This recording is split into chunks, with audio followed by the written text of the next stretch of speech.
अस्सलाम वालेकुम। कैसे हैं बच्चों आप लोग? वालेकुम अस्सलाम। Hope so you will be fine.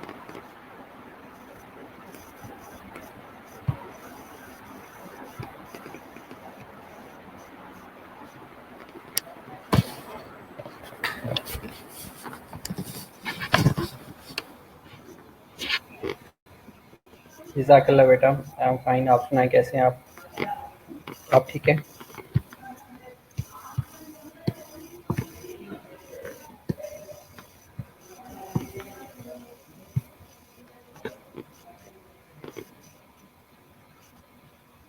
Okay, good, well. ठीक है, तो लास्ट क्लास में हमने रेस्पिरेटरी सिस्टम स्टार्ट किया था।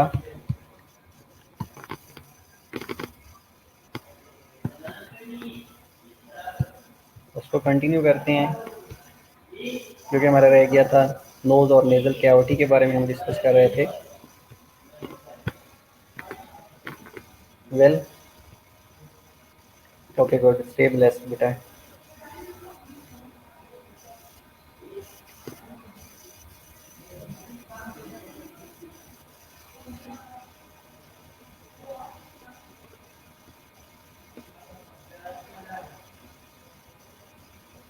वालेकुम अस्सलाम बेटा, hope so you will be fine.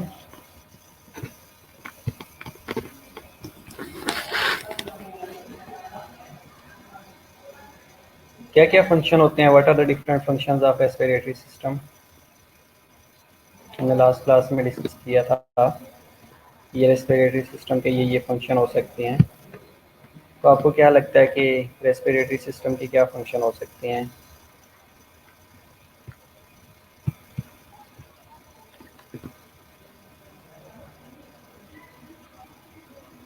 अच्छा, पढ़ाई नहीं है।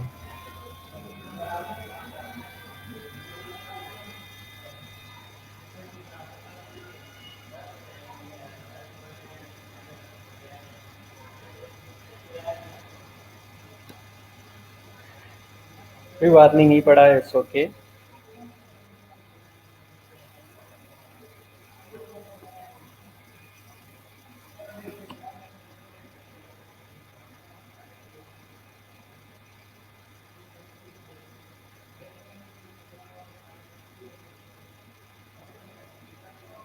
Acid base balance exactly, oxygen, carbon dioxide, filtration, body temperature maintenance.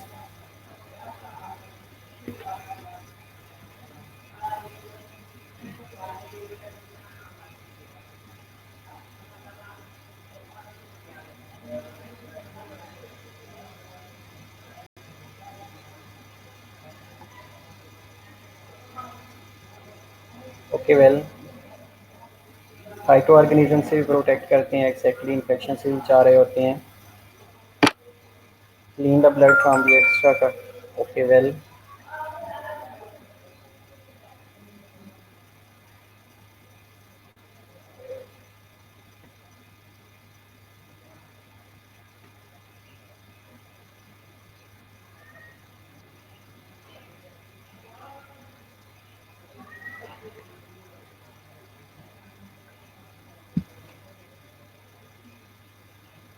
Okay, instead of that,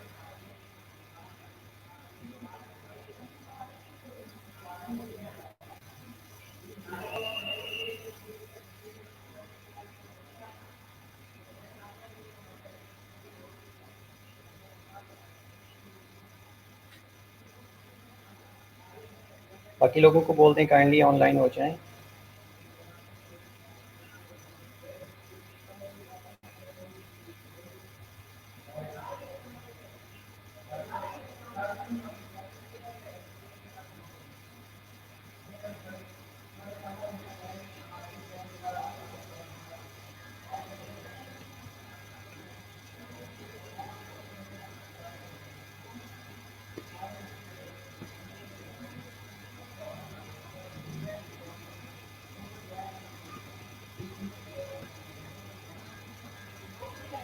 okay, तो नोज और नेजल कैविटी का क्या फंक्शन हो सकता है?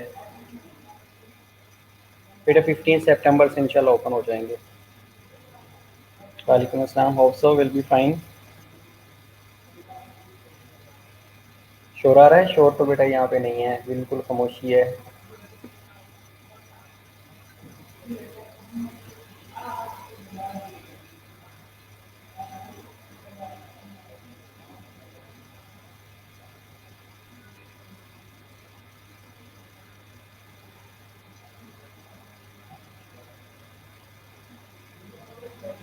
Okay, nose sense of smell है, वार्मिंग है, इंस्टेड ऑफ दैट फिल्ट्रेशन है।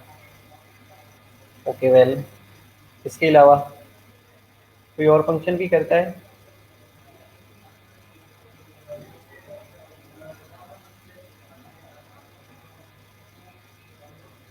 ओके, ह्यूमिडिटी भी प्रोवाइड करता है। वेल, वेरी गुड, ठीक है। Instead of that, okay, what do you think, एक होती है cough reflex, what is that? Cough reflex होती है, ये स्नीजिंग रिफ्लेक्स होती है। दो रिफ्लेक्सेस एक्टिवेट होती हैं, one is sneezing reflex, other one is cough reflex. What is cough and what is sneezing reflex? किसी को पता है?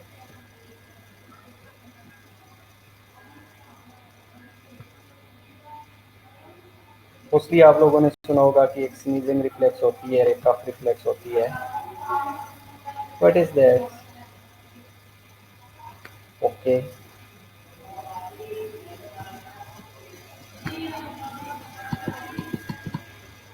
वेरी गुड निम्रा बेटा,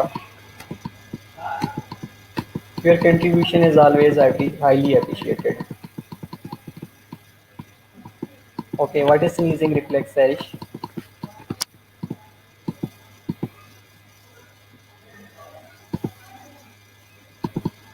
what is sneezing reflex?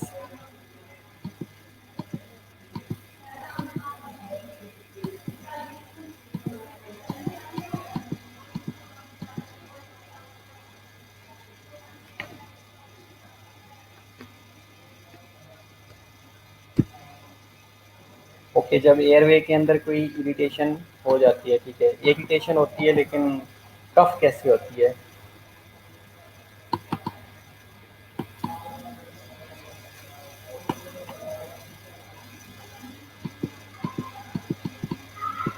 Okay well, बाकी लोगों को कोई प्लान नहीं है क्लास अटेंड करने का?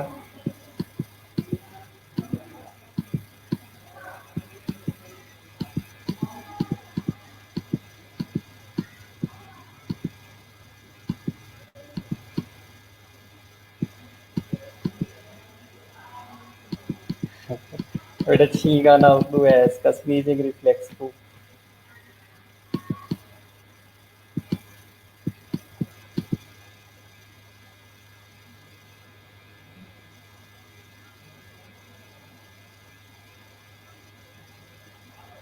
अच्छा, स्नीजिंग जब होती है, स्नीजिंग रिफ्लेक्स के रिजल्ट में some particles out of something into the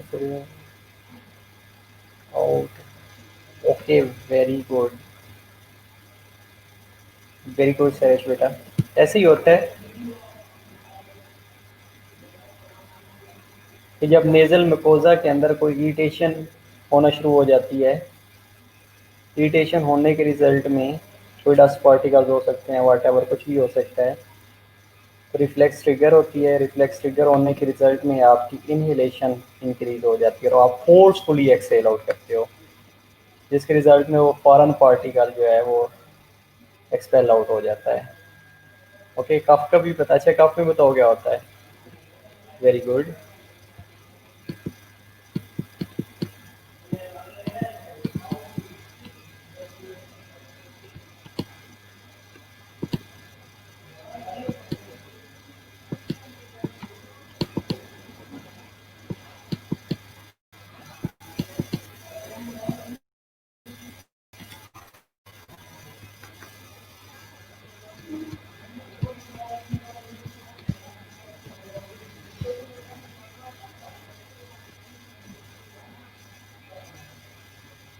okay, बाकी लोगों को काइंडली कन्वे कर दें,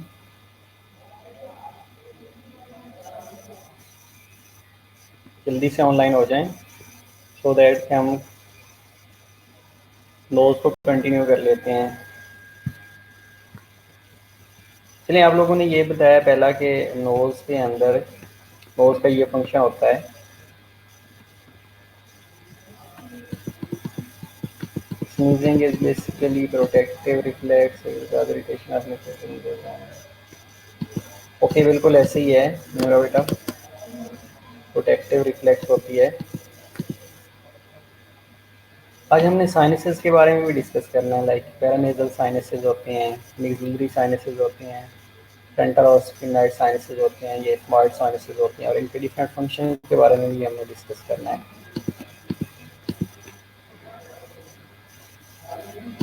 इसके अलावा इम्पोर्टेंट ये है कि ये साइनसेस जो होते हैं ना, ये स्पीच में भी हेल्प आउट कर रहे होते हैं।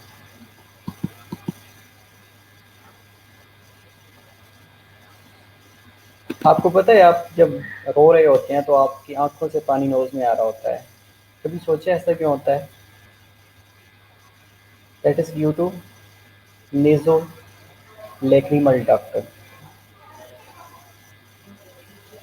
जो कि lateral wall of the nose से एक्सटेंड होके कंजक्टाइवल साइक, ये अगर कंजक्टाइवा है तो यहाँ से नेजो लेक्रिमल डक्ट्स ओपन हो रही होती हैं, जो ओरिजिनेट हो रही होती हैं, जो कि नोज के अंदर ओपन हो रही होती हैं। हाँ बेटा, ये शॉर्ट स्लाइड्स हैं, बाकी आप बुक से करेंगे आप लोगों को और ज़्यादा समझ आ जाएगी, लेकिन ये शॉर्ट स्लाइड्स में भी अच्छी चीज़ें मेंशन की हुई हैं। बुक से ज़्यादा अच्छा लिखा होगा इसके अंदर, मैंने कोशिश की है कि बुक से, और बुक के अंदर ना जो नेज़ल और पैरानेजल साइनसेस और एथमाइड साइनसेस के फंक्शन नहीं थे, तो मैंने वो इसमें ऐड कर दिए हैं। ओके, पहला फंक्शन आप लोग बता रहे थे कि नोज़ का रेस्पिरेटरी फंक्शन होता है। तो ये रेस्पिरेटरी फंक्शन कैसे होता है, किस तरह का फंक्शन होता है?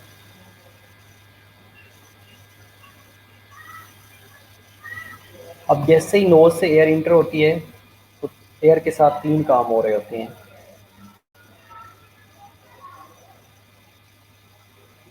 और दोनों को एटेंट एजेंट पास करते हैं। ओके, बिल्कुल ऐसे ही है। कफ रिफ्लेक्स या स्नीजिंग रिफ्लेक्स दोनों इरिटेशन के रिजल्ट में हो रही होती हैं।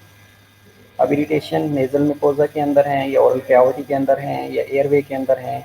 अगर एयरवे के अंदर है तो डेफिनेटली कफ रिफ्लेक्स ट्रिगर हो जाएगी। अगर नेजल मिकोजा के अंदर है या नेजल मिकोजल लाइनिंग के साथ है, तो डेफिनेटली स्नीजिंग रिफ्लेक्स एक्टिवेट हो जाएगी। ओके, बात कर रहे थे हम नोज़ का रेस्पिरेटरी जो फंक्शन है इसके बारे में, कि जैसे एयर इंटर होती है ना नोज़ के अंदर, तो तीन काम मेनली हो रहे होते हैं। अब उस तीन काम के अंदर क्या होता है कि पहला काम कि एयर जो होती है वो फिल्टर हो रही होती है। वेरी गुड, ठीक है, मैं एयर फिल्टर हो रही होती है नोज़ में से। दूसरा काम ये होता है कि जैसे ही फिल्टर होती है तो उसके साथ मॉइस्ट होना शुरू हो जाती है। तीसरा काम वो बॉडी टेम्परेचर के अकॉर्डिंग हो जाती है। तो तीन काम, पहला फिल्टर का होना, एयर फिल्टर हो रही होती है। दूसरा काम मॉइस्ट हो रही होती है, और तीसरा काम वार्म हो रही होती है। अच्छा, मॉइस्ट अगर नहीं होएगी तो ये जो ओरल मिकोजा होता है ना, उसको ड्राई करना शुरू कर देती है। जैसे ही ओरल मिकोजा ड्राई होएगा तो ये इरिटेशन काज करती है, स्नीजिंग रिफ्लेक्स को भी ट्रिगर करती है। तो इसलिए ये मॉइस्ट हो रही होती है, वाटर वेपर इसके साथ अकमुलेट हो रहे होते हैं। और एक होता है वर्ड एपिस्टेक्सिस, मोस्टली आप लोगों ने सुना होगा कि नोज ब्लीड होना शुरू हो जाता है।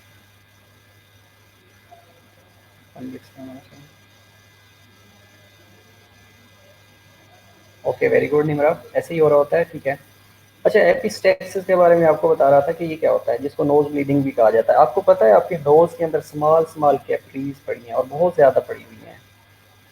अब ये कैपिलरीज किसी वजह से भी ब्रस्ट आउट हो सकती हैं, लेकिन इनके पीछे मेन काज हाइपरटेंशन है, ब्लड प्रेशर का ज़्यादा होना। तो जब कैपिलरीज के अंदर ब्लड फ्लो ज़्यादा होती है ना, तो किसी वजह से रैप्चर हो जाती हैं। जैसे रैप्चर होंगी तो डायरेक्ट ब्लड ब्लीड होना शुरू हो जाता है। जब नोज से ब्लड ब्लीड होता है तो that is known as epistaxis.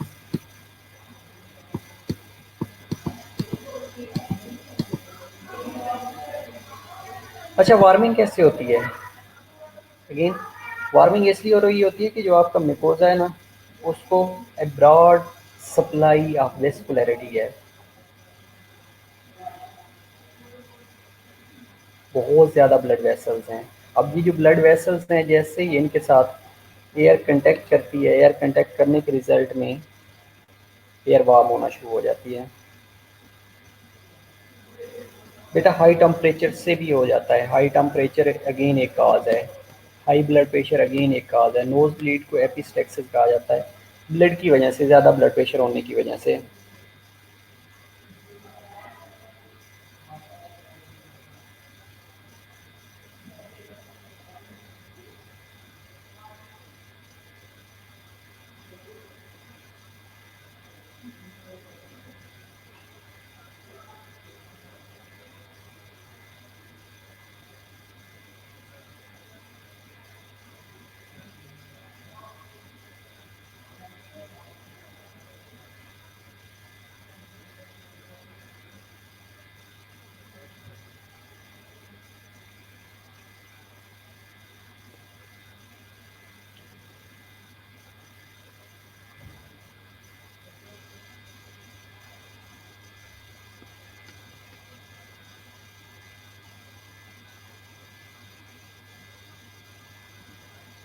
बेटा मोस्टली जो प्रैक्टिकल हो रही होता है उसमें ये कहा जाता है कि या तो टैप वाटर डाल दें, अगर टैप वाटर से बेहतर है कि कोल्ड वाटर डाल दें। कोल्ड वाटर क्या करता है कि कोगुलेशन करवा देता है, जो ब्लड वेसल्स रैप्चर हो चुकी होती है ना, इन्वायरमेंटल टेम्परेचर कम होने की वजह से वेजो कंस्ट्रिक्शन करवा देता है, कोगुलेशन जल्दी हो जाती है। नोज नेजल कैविटी के अंदर बेटा, नोज के अंदर बहुत ज़्यादा कैपिलरीज होती हैं, ब्लड सप्लाई ज़्यादा होता है, ब्रॉड वेस्कुलरिटी होती है, ये इमेंस वेस्कुलरिटी होती है, बहुत ज़्यादा वेस्कुलरिटी होती है। ओके, अब फिल्टरिंग और क्लीनिंग जो हो रही होती है ये क्यों होती है? बेसिकली ये फिल्टरिंग और क्लीनिंग इसलिए हो रही होती है कि कोई भी बैक्टीरिया, कोई भी वायरस, व्हाटएवर, कोई भी डस्ट पार्टिकल जो है ये एयरवे के अंदर ना चला जाए। अगर एयरवे के अंदर जाएगा, अगेन कफ रिफ्लेक्स ट्रिगर हो जाएगी। कफ रिफ्लेक्स ट्रिगर होना का मतलब ये है कि कफ रिफ्लेक्स जैसे ही ट्रिगर होगी तो वो फॉरेन पार्टिकल जो एयरवे के अंदर मूव कर रहा था वो ओरल कैविटी से एक्सपेक्ट आउट हो जाएगा।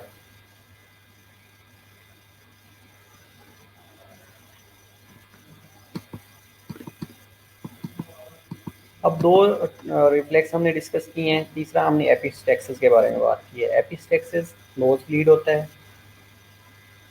कफ रिफ्लेक्स और तीसरा स्नीजिंग रिफ्लेक्स। ये तीन रिफ्लेक्सेस हमने डिस्कस किए हैं। अब चौथी जो चीज़ होती है उसमें स्मेल की बात कर लेते हैं। अब नोज के अंदर सेंस ऑफ अल्फेक्शन होती है, रूफ ऑफ ने लोअर के अंदर ना area of cribriform plate of ethmoid bone और सुपीरियर कॉनकाई के अंदर नर्व एंडिंग्स पड़ी होती हैं। अब ये जो नर्व एंडिंग्स होती हैं इन्होंने क्या करना होता है, स्पेशली डिटेक्ट ही करना होता है इधर ऑर्डर को। अब ये ऑर्डर किस किस्म की है ये थ्रू ऑल्फैक्शन हमें पता चल रहा होता है। अल्फैक्टरी नर्व इसको डिटेक्ट करेगी, नर्व एंडिंग्स इसको डिटेक्ट करके अल्फैक्टरी नर्व को बताती हैं, अल्फैक्टरी नर्व ब्रेन तक लेके जाता है मैसेज और ब्रेन के अंदर सेंसेशन होती है कि ये किस तरह की अल्फैक्शन है, किस तरह की स्मेल है, तो आपको डिटेक्ट हो रहा होता है इधर ये परफ्यूम की है, इधर ऑर्डर किस तरह का है, एयरबॉर्न कोई ऑर्डर है, फ्यूल स्मेलिंग है, वट जो भी किस्म की स्मेलिंग है आपको ऑल्फैक्शन के थ्रू पता चल रहा होता है। तो ये चार चीज़ें नोज़ के अंदर इंपॉर्टेंट है, one is epistaxis, cough irritation, cough reflex, sneezing reflex और तीसरा ऑल्फैक्शन। ये आप लोगों की फिंगर टिप पे चीज़ें होनी चाहिए, राइट।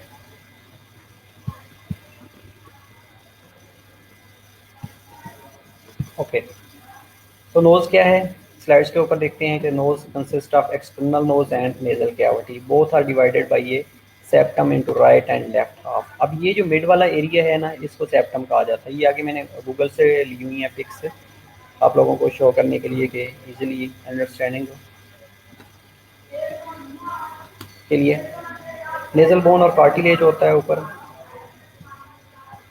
अब जो एक्सटर्नल नोज है, एक्सटर्नल नोज के अंदर क्या चीज़ आती है, external nose has two elliptical orifice called nares, जिसको नोस्ट्रल भी कहा जाता है। ये जो दोनों साइडों पे नोस्ट्रल्स हैं या नेयर्स हैं, बेसिकली ये एक्सटर्नल नोज की टू इलेप्टिकल ओरिफिस हैं, ये टू इलेप्टिकल ओपनिंग्स हैं। अब इनको सेपरेट कर रहा होता है मिड में एक लाइनिंग सेपरेट कर रही होती है, that is known as septum. और इसके लेटरल मार्जिन, अगर ये इनसाइड द बात करें तो लेटरल मार्जिन होते हैं, इसे एली निसाई भी कहा जाता है। एली निसाई, ये इसके स्पेल डिफरेंट बुक के अंदर डिफरेंट लिखे हुए हैं, ALAE भी है, ALA भी है।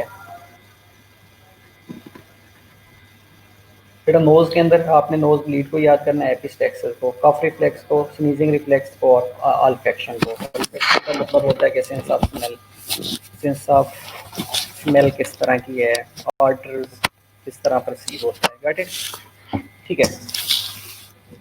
अब जो लेटरल मार्जिन होता है, ये लेटरल मार्जिन ये मूवेबल होते हैं, ये मूव कर रहे होते हैं, कोई भी इरिटेशन होती है वैसे भी मूव मूव कर रहे होते हैं। अब ये जो एली निसाई है, एली निसाई, इसके स्पेल ALAE भी बुक के अंदर मेंशन किया हुआ है बेटा।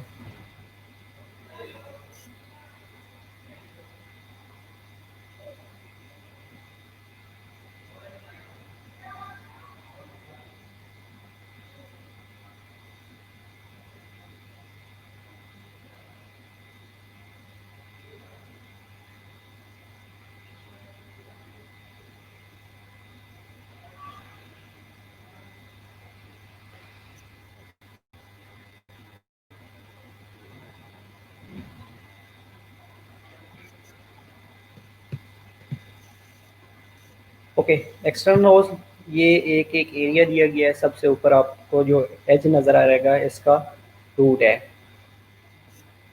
देन ये एक ब्रिज बना रहा होता है, ये ट्राई एंगल भी इसे कहा जाता है, ये नोज का एक ट्राई एंगल बन रहा होता है।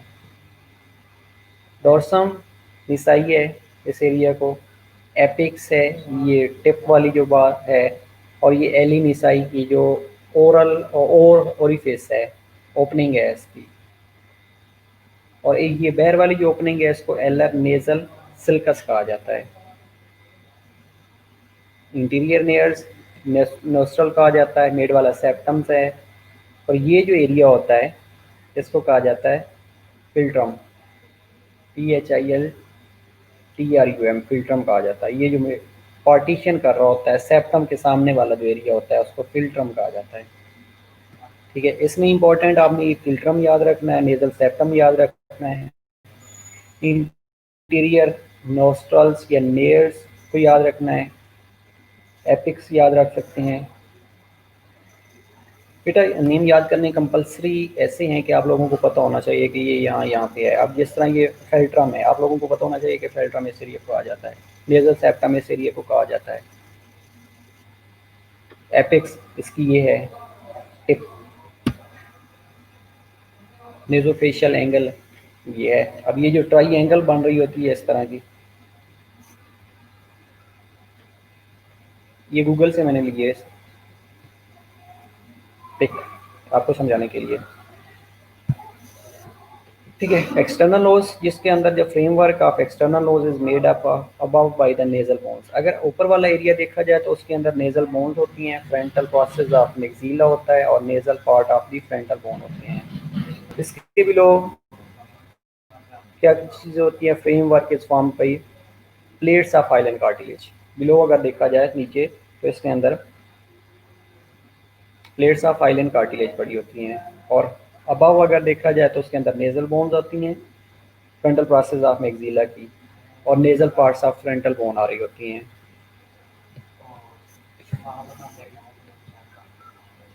लाइक ये देखिएगा इसमें विजिबल हो गया, नेजल बोन है, साथ में लेटरल ये साइड वाले जिसको कार्टिलेज कहा जाता है, लेटरल कार्टिलेज। मिड वाला जो एरिया होता है इसको सेप्टल कार्टिलेज कहा जाता है, जो कि सेप्टम के पीछे पड़ा होता है, जो लाइन बना रहा होता है, मिड लाइन बना रहा होता है, उसको सेप्टल कार्टिलेज कहा जाता है। लेसर आर्टे कार्टिलेज होता है और ग्रेटर आर्टे कार्टिलेज होता है। जो इनर साइड वाला है और ये आउटर जो एज के साथ है ये लेसर एलर कार्टिलेज होता है, और ये इनर जो ओपनिंग के साथ है इसको ग्रेटर एलर कार्टिलेज कहा जाता है। और बाकी ये साइड पे डेंस कनेक्टिव टिश्यू, ये सारी डेंस कनेक्टिव टिश्यू प्रेजेंट होती हैं।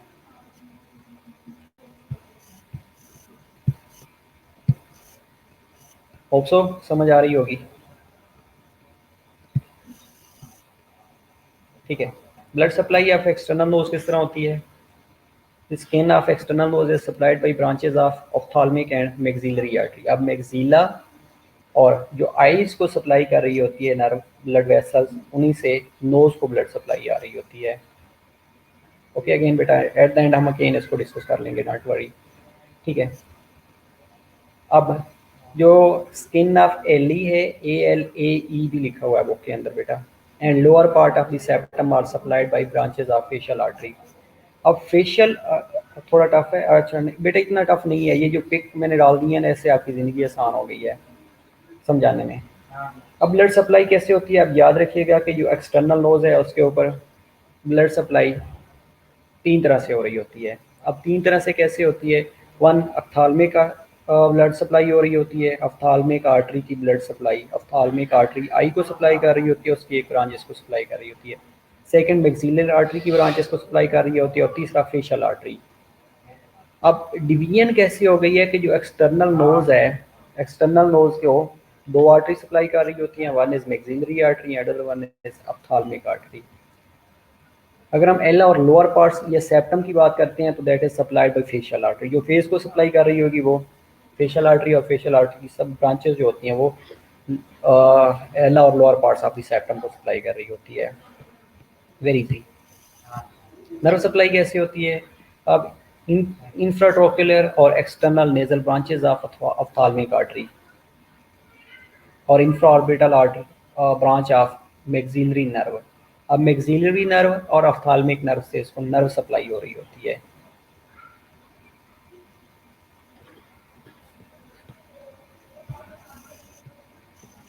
ओके, ये नोज के बारे में था, नोज की एनाटॉमी के बारे में था। फंक्शन हमने पहले डिस्कस कर लिए हैं, वो फंक्शन मैंने इसके ऊपर नहीं मेंशन किए इसलिए। ठीक है, इसके बाद नेजल कैविटी है। अब नेजल कैविटी के अंदर ये पार्ट्स होते हैं, फ्लोर होता है, रूफ होता है, लेटरल वाल्व्स होती हैं, मीडियल और सेप्टल वाल्व्स होती हैं। बेटा ये उसका नाम है।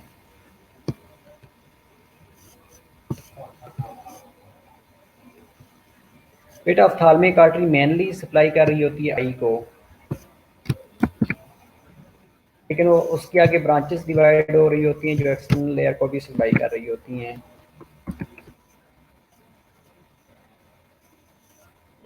अब जो इंफ्रा ट्रोक्लियर है बेटा, इसका मतलब ये होता है कि ट्रोक्लियर पे बिलो पड़ा हुआ है।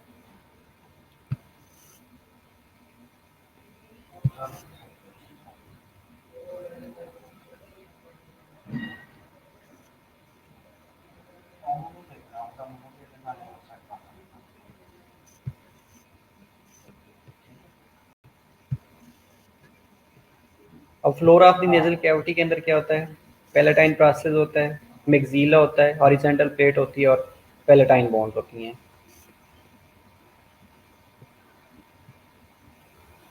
अब ये वन बाय वन इसको हम डिस्कस कर लेते हैं।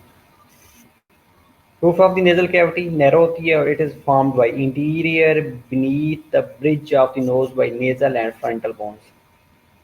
अब ये जो नेजल कैविटी का जो रूफ है ये कैसे बन रहा होता है? बेसिकली एक नैरो ट्रैक होता है जो कि नोज ब्रिज बना रहा होता है by the nasal and frontal bones के ऊपर।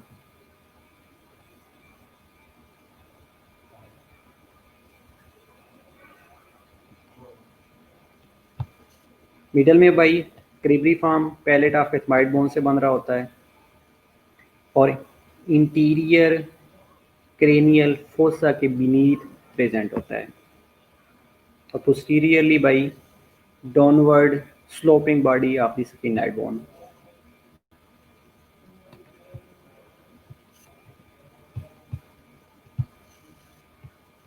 Medial wall of nasal bone कैसे होती है कि बेसिकली ये नेजल सेप्टम होता है और divide the nasal cavity into right and left half. It has osseous and cartilaginous parts. Osseous osseous का मतलब ये होता है कि ये मूव कर रहा होता है, जिसके अंदर मूवमेंट होती रहती है। और नेजल सेप्टम के अंदर perpendicular plate of ethmoid bone present होती है सुपीरियरली, वोमर इंफीरियरली होता है और सेप्टल कार्टिलेज इंटीरियरली प्रेजेंट होती है। ये perpendicular plate of ethmoid bone है, सेप्टल कार्टिलेज होता है, ये नोज के अंदर सेप्टम बना रहा होता है, ये सारा कार्टिलेज प्रेजेंट होता है और ये जो वोमर बड़ा होता है। अब जो नेजल सेप्टम है consist of perpendicular plate of ethmoid bone. ये जो प्लेट है परपेंडिकुलर बन रही है एथमाइड बोन की, ये सुपीरियरली प्रेजेंट होती है, वोमर इंफीरियरली प्रेजेंट होता है और ये सेप्टल कार्टिलेज होता है ये इंटीरियरली प्रेजेंट होता है अगर नेजल सेप्टम की बात करें। बेटा ये इसकी एनाटमी है, थोड़ा इसलिए आपको बता रहा हूँ ताकि बाद में मुश्किल है तो अच्छा आसान कर लेते हैं इसको, डोंट वरी, दोबारा डिस्कस कर लेंगे। अब lateral wall of nasal cavity के अंदर मार्क बाई 3 प्रोजेक्शंस होती हैं जिनके अंदर सुपीरियर कॉन्काई होता है, कॉन्काई भी है, कॉन्काई भी है, मिडल होता है, इन्फीरियर होता है। और इनकी इंपॉर्टेंट ये एमसीक्यूज आ रहा होता है, the space below each concha is called meatus. अब ये एमसीक्यूज पूछा जा रहा होता है, ये एमसीक्यूज मल्टीपल टाइम्स दिया हुआ होता है कि स्पेस बिटवीन ईच कॉन्काई या each concha is called as meatus. अब ये हर के अंदर स्पेस होती है, सुपीरियर मीडियल के दरमियान होती है, मिडल इंफीरियर के दरमियान होती है, तो इन स्पेस को कहा जाता है मीटस। अब लेटरल वाल की ये प्रोजेक्शंस हैं बेसिकली, नेज़ल वाल, lateral wall of nasal cavity. अगर क्वेश्चन आ जाता है कि कितनी प्रोजेक्शंस हैं, बेटा आसान कर लेंगे, कोई बात नहीं, डोंट वरी, आपको समझ आ जाएगी। तो प्रोजेक्शंस की बात की जाए अगर नेज़ल कैविटी की, तो उसके अंदर 3 प्रोजेक्शंस होती हैं, सुपीरियर, मिडल और इंफीरियर कॉन्केव, और उनके दरमियान जो स्पेस होती है उसको मीटस कहा जाता है। अब ये उस को दिखाया गया है, सुपीरियर, मिडल और इंफीरियर मीटस। ये जो हम स्पेस की बात कर रहे थे कि हर कॉन्केव के दरमियान मिडल है, सुपीरियर है, इंफीरियर है, तो उनके दरमियान ये जो स्पेस है, ये जो एरो शो कर रहे हैं, इसको कहा जाता है मीटस।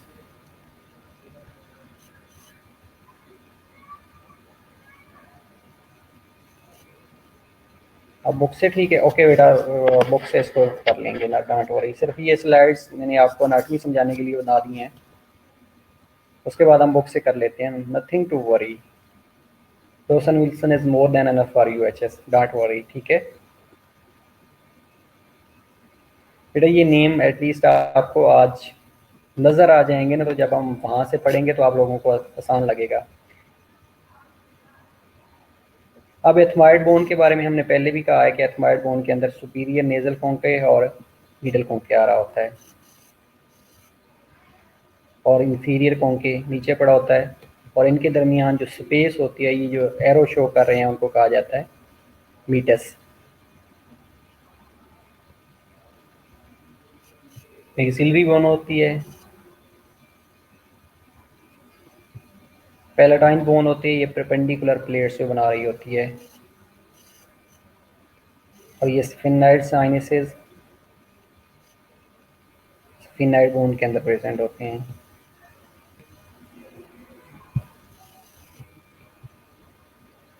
अब इसके अंदर इंफीरियर मीटस जो कि नेजोलैक्रिमल डक्ट बना रही होती है, ओरिजिनेट हो रही होती है। मिडल मीटस के अंदर मैक्सिलरी साइनस, फ्रंटल साइनस और इंटीरियर एथमॉइड साइनसेस आ रहे होते हैं। अगर आप इस स्लाइड्स के ऊपर वापस जाएंगे तो यहाँ पे आप लोगों को इजीली पता चल जाएगा, सुपीरियर, मिडल और इंफीरियर कॉन्केव बड़े होते हैं एथमॉइड बोन के अंदर। तो जो इंफीरियर मीटस होती है, इंफीरियर मीटस के अंदर नेजोलैक्रिमल डक्ट आ रही होती है। अब नेजोलैक्रिमल डक्ट क्या करती है, जब आप वीप कर रहे होते हैं या आंखों में आंसू आते हैं, तो that drain into the nozzle cavity, ये नेजल कैविटी के अंदर आ रहे होते हैं। इसके अलावा मिडल मीटस होती है, मिडल मीटस के अंदर मैक्सिलरी साइनसेस, फ्रंटल साइनसेस और इंटीरियर एथमॉइड साइनसेस आ रहे होती हैं। सुपीरियर मीटस के अंदर पोस्टीरियर एथमॉइड साइनसेस प्रेजेंट होते हैं, और सफिनाइड हिस्सेस के अंदर सफिनाइड साइनसेस प्रेजेंट होते हैं।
सॉरी बच्चों, welcome back. Okay, opening into the nasal cavity, ये हम पीछे बात कर रहे थे। इंटीरियर और मिडल एथमाइड एयर सेल्स, मैक्सिलरी और frontal sinuses open into the middle meatus. अब मिडल मीटस के अंदर क्या क्या ओपन हो रही होती है, एयर इंटर कैसे हो रही होती है? बेसिकली ये इंटीरियर और मिडल एथमाइड एयर सेल्स होते हैं और मैक्सिलरी और फ्रंटल साइनसेस जो कि मिडल एयर मीटस के अंदर ओपन हो रहे होते हैं। इसी तरह से sphenoid sinuses open into the sphenoid ethmoidal recesses और posterior ethmoidal airs inters air cell open into the superior meatus है। और nasolacrimal canal drain into the inferior meatus है। अब ये नेजोलैक्रिमल कैनाल है, ये डक्ट है, उसने इंफीरियर मीटस के अंदर अपनी ड्रेन करना होता है। मुझे पता है ये आप लोगों को मुश्किल लग रहा है, लेकिन बस जस्ट एक व्यू ले लें, उसके बाद हम आप रोशन विल्सन से देख लेते हैं। Blood supply to the nasal cavity कैसे होती है? From the branch of maxillary artery, one of the terminal branch of external carotid artery, इसको सप्लाई कर रही होती है। The most important branch is sphenopalatine artery, sphenopalatine artery इसको supply कर रही होती है। Sphenopalatine artery anastomosis with the septal branch of superior labial branch of the facial artery in the region of the stubule. Okay बेटा, अगर थोड़ा 20% भी समझ आ रहा है that is more than enough. और submucosal venous plexus is drain by venous that accompany the arteries. अब जैसे ही आर्टरी सप्लाई करती है तो वहाँ पे वीनस प्लेक्सस पर प्रेजेंट होते हैं। वीनस प्लेक्सस अगेन जो कैपिलरी ब्लड सप्लाई होती है वो ड्रेन कर लेती हैं। ये नेजल कैविटी के अंदर इस तरह ब्लड सप्लाई आ रही होती है। सफिनाइड सफिनोपैलेटाइन आर्टरी और ये मैक्सिलरी आर्टरी मैक्सिला से ओरिजिनेट हो रही होती है। इस तरह ये नेजल कैविटी को ब्लड सप्लाई प्रोवाइड कर रही होती है। बेटा डोंट वरी, आपकी बुक में मिक्स नहीं होने दूंगा, ये सिर्फ आपके लिए हाउ टू नो होना चाहिए, बस हाउ टू नो के लिए। Nerve supply of nasal cavity कैसे होती है? Olfactory nerves from the olfactory mucous membrane ascends through the cribriform plate of ethmoid bone to the olfactory bulbs. उसके बाद the nerve of ordinary sensations are branches of ophthalmic division V1 and maxillary division V2 of the trigeminal nerve। अब trigeminal nerve से दो division निकल रही होती है, one is maxillary division जिसको V2 का नाम दिया जाता है, और ऑप्थाल्मिक डिवीजन होती है जिसको V1 का नाम दिया जाता है। तो यहाँ से ये सिंस जो नर्व्स होती है वो ओरिजिनेट होने के बाद सेंसेशन दे रही होती है, like that one। Interior ethmoidal branch of V1, nasopalatine branch of V2 to the septum, और posterior nasal branch of V2 again, और olfactory nerves उसको सप्लाई कर रही होती है।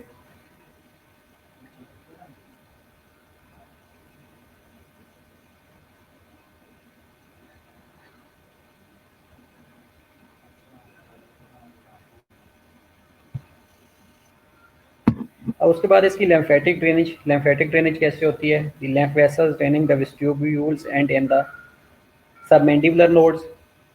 Remainder of the nasal cavity is drained by the vessel that passes to upper deep cervical nodes। अब nodes बड़े होते हैं, सबमैंडिबुलर नोड्स होते हैं और अपर डीप सर्वाइकल नोड्स होते हैं, वहाँ से जो lymph है वो ड्रेन हो जाता है। और ये पेरानाइजल साइनसेस हैं, फ्रंटल साइनसेस, ये एथमॉइडल साइनसेस, सफिनाइड साइनसेस और मैक्सिलरी साइनसेस, ये 4 तरह से साइनसेस प्रेजेंट होते हैं।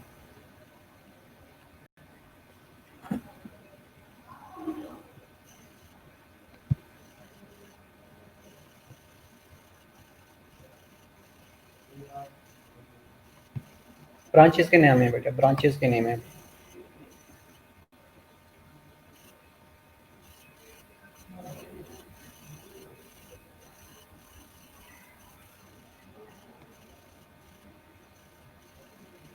Paranasal sinuses are cavities found in the inferior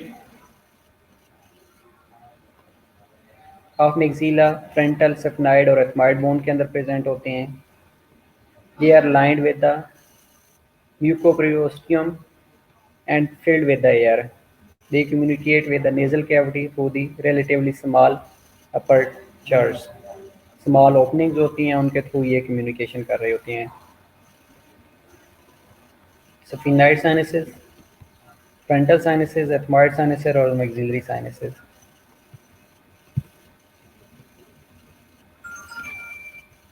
इसके बाद drainage of mucus and drainage कैसे होती है और इनके फंक्शन क्या क्या हैं.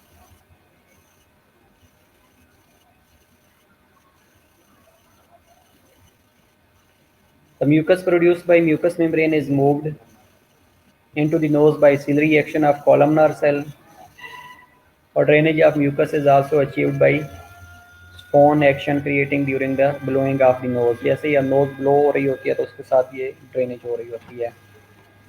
इसके अलावा डिफरेंट फंक्शंस हैं जिसमें रेजोनेटर्स ऑफ वॉइस, वॉइस के रेजोनेटर के तौर पे काम कर रहा होता है. रिड्यूस द स्कल वेट, इसलिए लाइट हेड को लाइट कर रहे होते हैं. और जो एयर आप इनहेल कर रहे होते हैं उसको वार्म मोइस्ट कर रहे होते हैं. और act as a shock observer in the trauma के दौरान ये शॉक ऑब्जर्वर के तौर पे काम कर रहे होते हैं. ओके, बस ये बेटा साइनसेस के बाद बस उसके बाद हम बुक से देखेंगे. मैक्सिलरी साइनसेस होते हैं, पिरामिडियल इन शेप होते हैं. ये मैक्सिलरी साइनसेस दिखाए गए हैं, ये गूगल की पिक है.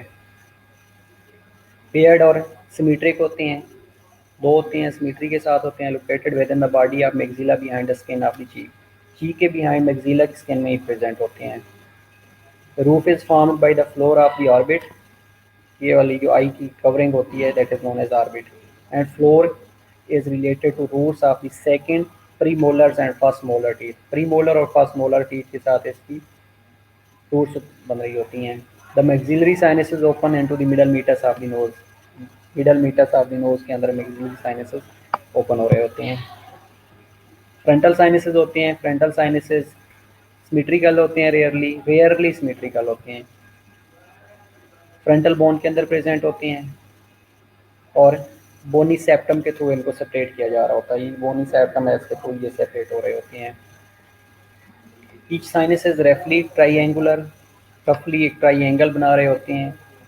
साइनसेस बेटा इंपॉर्टेंट है.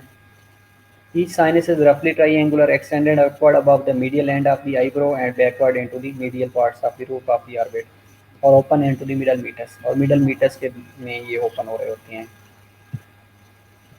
सफिनाइड साइनसेस होते हैं, lie within the body of the sphenoid bone, sphenoid bone के अंदर प्रेजेंट होते हैं बिलो द सीलेटर सीका, और extend between the dorsum sellae and post clinoid processes.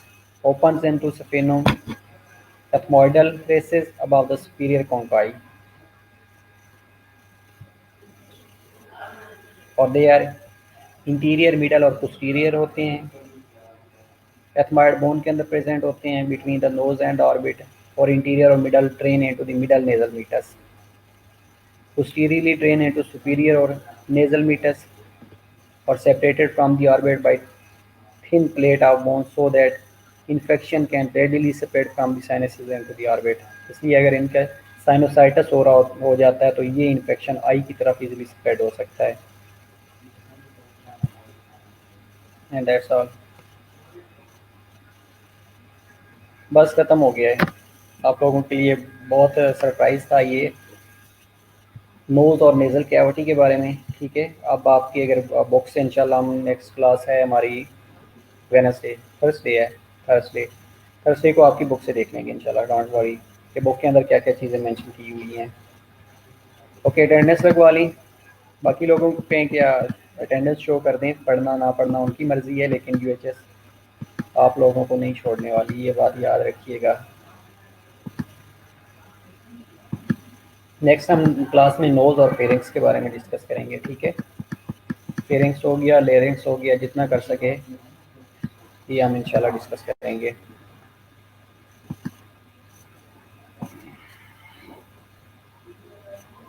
बिल्कुल भी समझ नहीं आई, कोई 10% बेटा आ गई होगी, बाकी इंशाल्लाह आपको मोर देन 80-90% आ जाएगी दूसरे वाले दिन.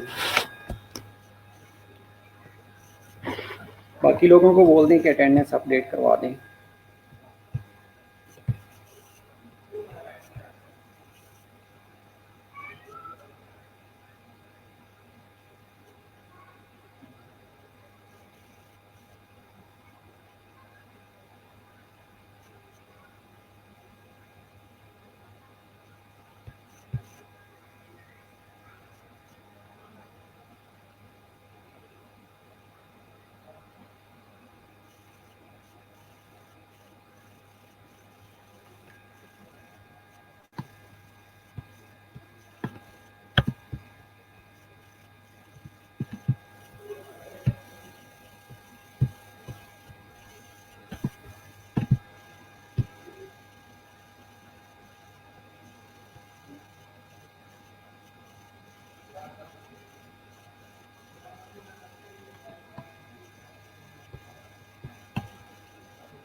ओके बेटा, सी यू इंशाल्लाह नेक्स्ट क्लास। हाँ, शेयर में कर दूंगा बेटा, डोंट वरी। इंशाल्लाह बेटा 15 कॉलेज खुल रहे हैं।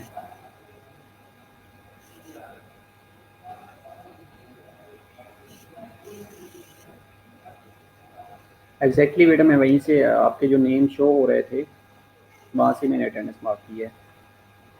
ओके, सी यू इंशाल्लाह नेक्स्ट क्लास।